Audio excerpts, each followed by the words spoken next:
Yeah, there I am again. Phone was full, although the memory was. So yeah, the bezel is just, you can hear it.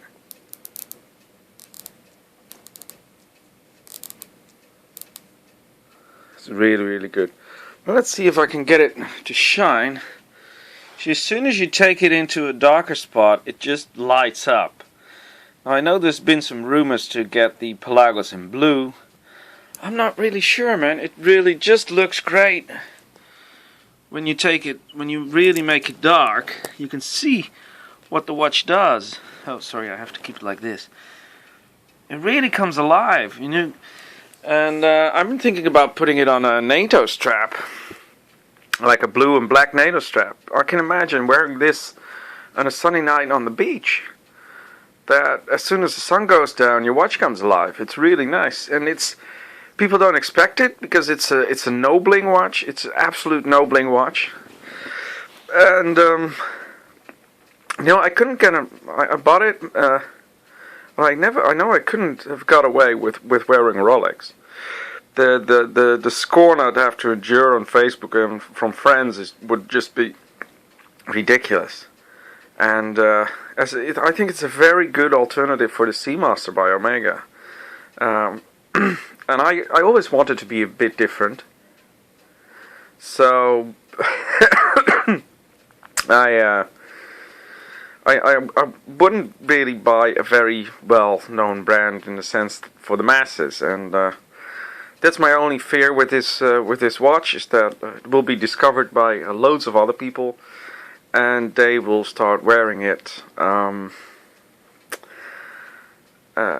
Yes, and that would, for me, would be a bit of a disappointment. Not that I want to be special or something, but you know, one of the reasons for not wearing a submariner, you know, people will put you in the box of people who wear submariners, and I just want to be put in the box that I like a nice watch. So, we'll come back with the specs on the second video, or the third one. This is video 1.2, I would imagine. Maybe there's a 1.3 coming up. Okay, going back to the chrono by Tudor, I think the Heritage Black Bay is a nice Tudor watch. I don't... The red one, I don't know, it just looks a bit weird with the round hour markers and the square hands. It's just a bit strange. Yeah, not really sure about that one. Now, since Baselworld came out with the Black Bay Blue, which I think is very nice to look at as well. It's more, I think it's more of a sailor's watch. I don't know why, but it looks like a sailor's watch. And this one, yeah, maybe blue would be nice, but really to get the character of the watch, I think it should be black, masculine black.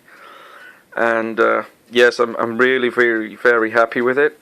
I think the reason that they put the date in there is very good. It's a small date, so much better than the fifth, in my opinion, ridiculously ugly Cyclops date that ruins the dial. I mean, how many times a day do you look for the date on your watch? And it looks like a very big drop of glue has been stuck to your dial or to your glass. I mean, it's very weird. Another reason why I would rather buy this than the Black Base, for example, is that this got a flat sapphire crystal. So from all angles you'll still be able to see the time, which I think is very interesting, because I've seen some pictures online with the Pelagos next to a few Rolexes and other watches with domed crystals, and they just took a picture and the only dial that was readable was the Pelagos. So definitely a watch that you buy when you just want to be yourself. You don't want to pretend someone you're not, and you still want to have a very good piece. Now, one of the reasons why it took a little longer for me because I thought, well, if I get this watch, I'll immediately make a video, and I didn't. And I think I even hardly got to make this one, because the moment I got it, I put it on my wrist, and it was just there. It was like it's always been there, and I couldn't bring myself to it to make this video.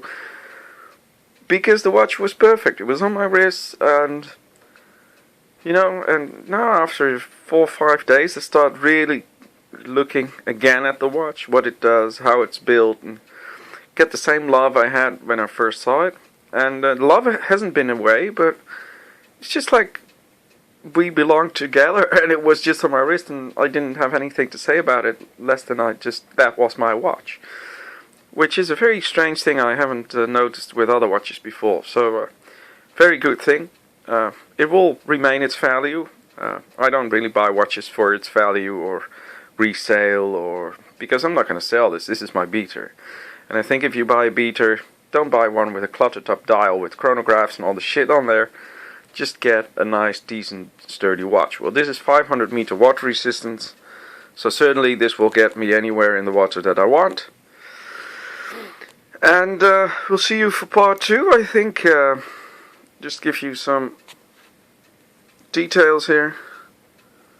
It really, really looks good. I'll take the box out next time. But it's just, let me just put it on the wrist. One moment. I'll be right back. There we are. It just, look at it. Isn't that great? Really, really good looking watch.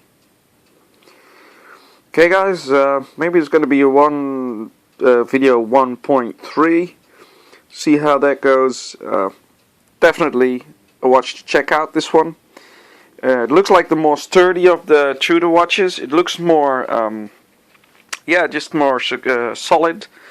I think the loom on the Pelagos, besides that it's great, I think it's different loom than is on the Black Bay and the other versions, because this is blue.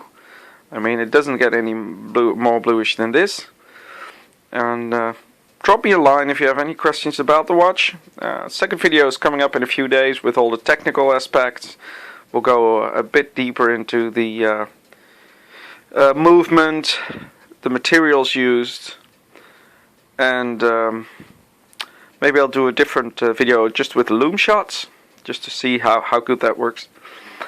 And see you for version 2 and version 3, how I wear it.